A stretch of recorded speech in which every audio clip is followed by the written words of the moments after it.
Hey there everyone, Gaz from Son of Boar, and I'm here to talk to you today about Satanic Panic, which is a new recording of a song we did on our debut album called Satanic Panic.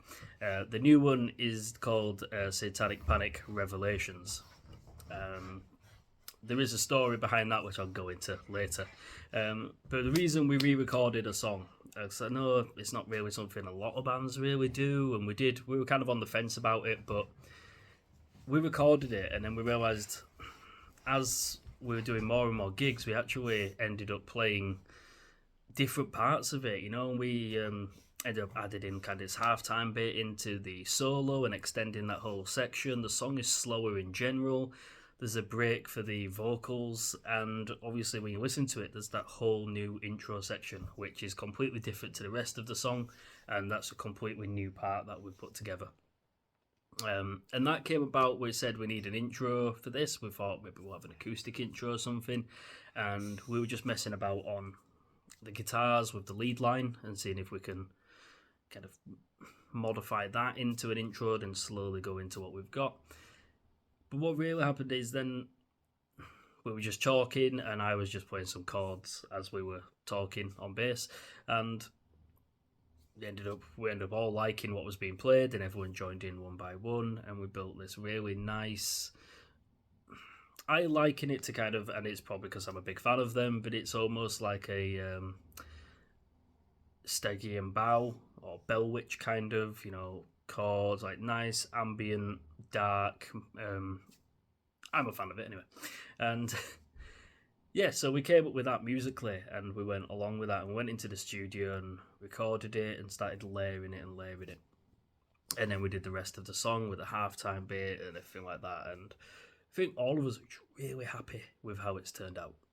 We hope you are too. So when we recorded the album and we did the other version of this, the older version, I used my Sire P7 bass. Fantastic bass, and I still use that live. I absolutely love it. It's fantastic. Just not enough good things to say about it. So much I've recommended it to other people who've then gone and bought one, and they say the same. They're great value for money, just a fantastic piece of kit. But for this, I actually changed it up a little bit, and I went back to an older bass that I've had for about 12 years, which I'd not used in a long time. So it's actually my Fender Aerodyne jazz bass, which is, if you've ever used one, it's fantastic. They phenomenal sounding bass. You don't need to do much with it when it comes to pedals. Obviously I do because I love pedals, but you don't have to. It's a great piece of kit.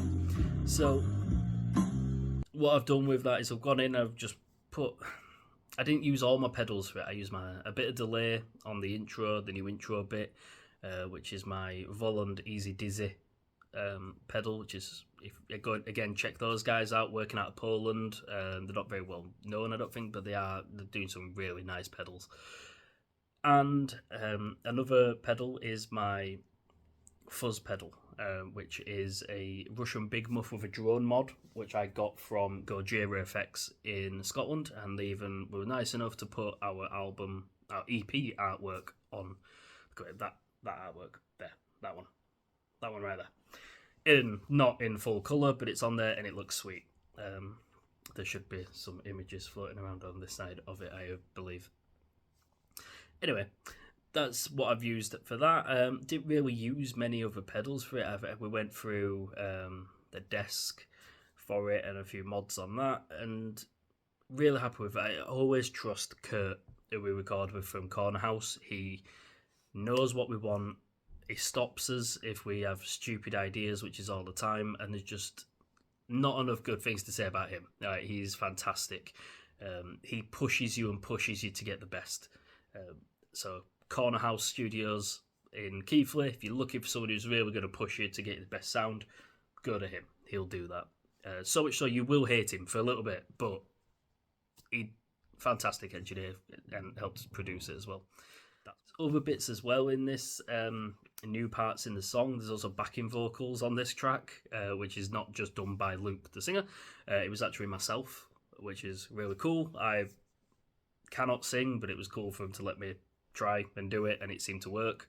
And Adam also threw in some bits in there as well, which again, neither of us ever really sing live, but now we've started to bring that in, and this is the first time we proper tested out recording wise. It's from the second chorus onwards to build dynamic. We wanted the first one to be different, and yeah, I think it works. I went to a bass teacher who also did vocal lessons called Bren out of Saltaire. Fantastic, and he really worked with me on it. He'll probably listen to it and say I did complete opposite what he told me, but I tried. So the intro, the new intro, it was myself who came up with the basic chords for it, which is the guitar, and then Adam and Lyndon started adding in their little bits. And Luke does this spoken word bit over the top, which I'm really happy with. It's something that actually I came up with. I wrote, it's like the only kind of lyric that I've managed to get in put in one of the songs. I've not really pitched any before, but I was really happy with this one. I just had this really cool idea, or what I thought was a cool idea for what we were going to do with it. So the song altogether is Luke watched the Hail Satan documentary. Again, great documentary if you've not watched it. He watched that, and the song is written about that, the Satanic Panic, how people started blaming stuff like Dungeons and Dragons and music and stuff like that for Satanism across the world, mainly in America. So he wrote it about that, and I was reading up on kind of the Satanic Panic kind of stuff, and I thought it'd be real cool to have this intro at the beginning, and it's kind of cryptic in what it's about in parts of it. So it actually mentions a few things in there. So the Gygax was not to blame, which sounds like a cool monster, but it's actually just the guy who invented Dungeons and Dragons, who is a legend. So I had to get him in there somehow. Other bits that are in there, the coercion of the youth, or the key was the coercion of the youth, I believe is the exact line that we put in there, which is about Michelle Key, who was a prosecutor who coerced young children into saying that they were abused by Satanism, or Satanists, sorry. So that was kind of a play on words that I put in there.